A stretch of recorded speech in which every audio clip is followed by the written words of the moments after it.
Hello friends, and welcome to the Lovely Place channel, the channel that's like a box of chocolates because you never know what you're going to get. Today's video is for all you idiots out there. The dummies, the buffoons, the numpties and the nitwits. It's for people who don't understand how the modern world works any longer and who just want things to be simple again. Watching this video to the end is going to save you money. So please watch it till the end. Please, please, please. Mwah, mwah, mwah. It's going to turn you from a buffoon to a boffin, a nitwit to a know-all. This video is 5.9 minutes long because that's how long it takes to scroll through all 240 pages of the Ryanair Annual Report 2024. It took me quite a lot longer to actually skim read the report to try and find the information I needed to make this film.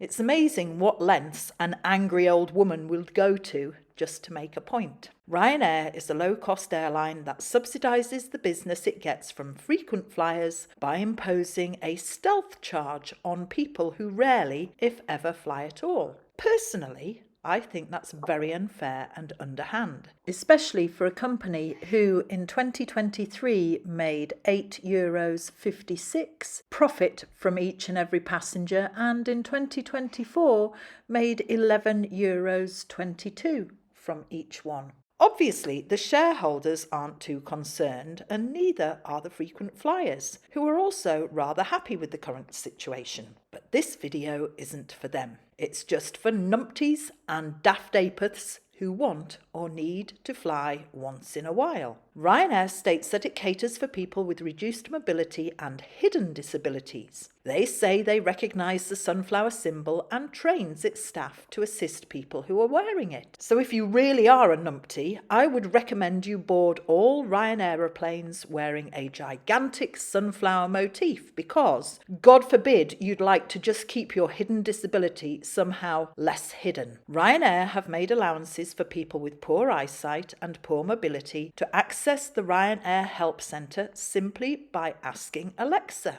But what about the neurodiverse, the literal thinkers, the autistic spectrums? Worry no longer.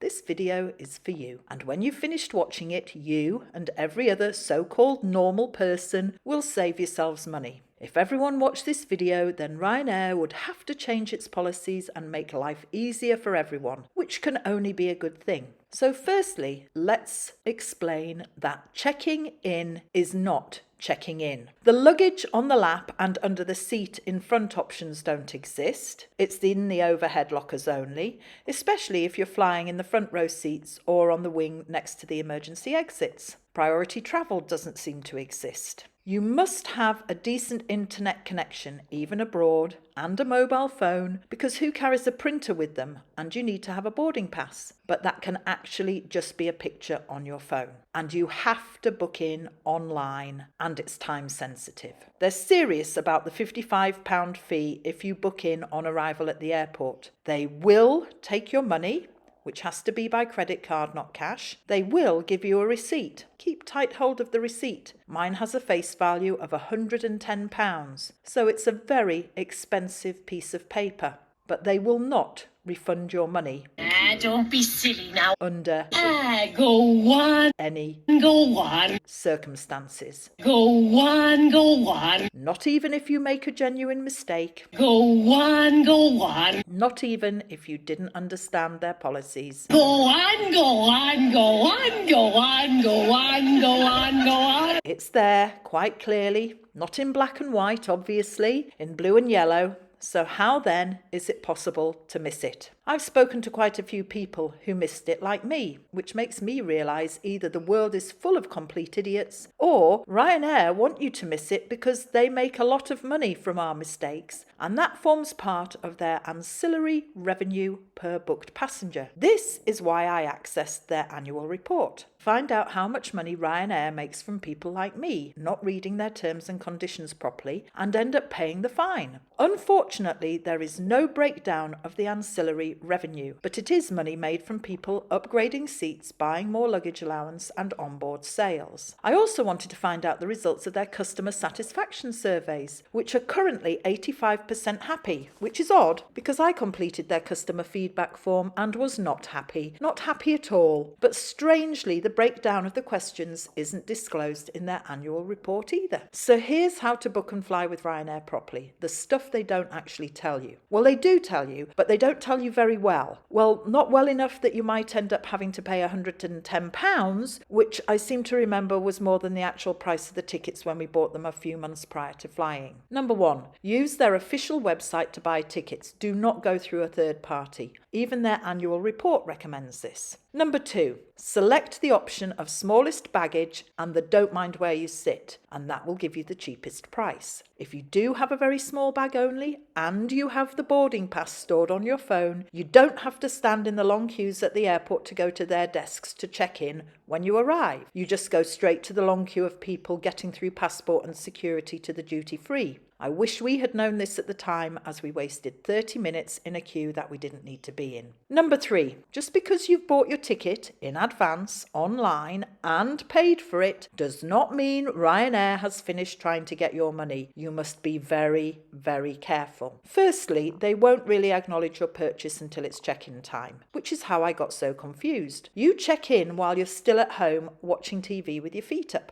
You do not check in when you arrive at the airport 2 hours in advance to get on the plane you booked months ago. Checking in is what you do online at home in order to get your boarding pass. Once you have your boarding pass, you have checked in. The problem is that although you have booked no seat and no baggage and paid for that privilege, Ryanair are going to ask you if you want to do it all over again, so often and in such a complex way that you won't even be sure you can get your boarding pass without booking a seat or baggage, which is what you never wanted to do in the first place. And that's why idiots like you and me get stiffed at the airport for £55 each, thus subsidising the smug Go on, go on, go on, go on, go on, go on, go on. who know how to fly in these confusing modern times. Look, Ryanair took £110 off me at the start of our short break, which was really unpleasant. They won't give me my money back, so all I can do is make a film about my experience and just hope it helps others. When it came to the return flight, I had to use the hotel's internet to check in online and get the boarding pass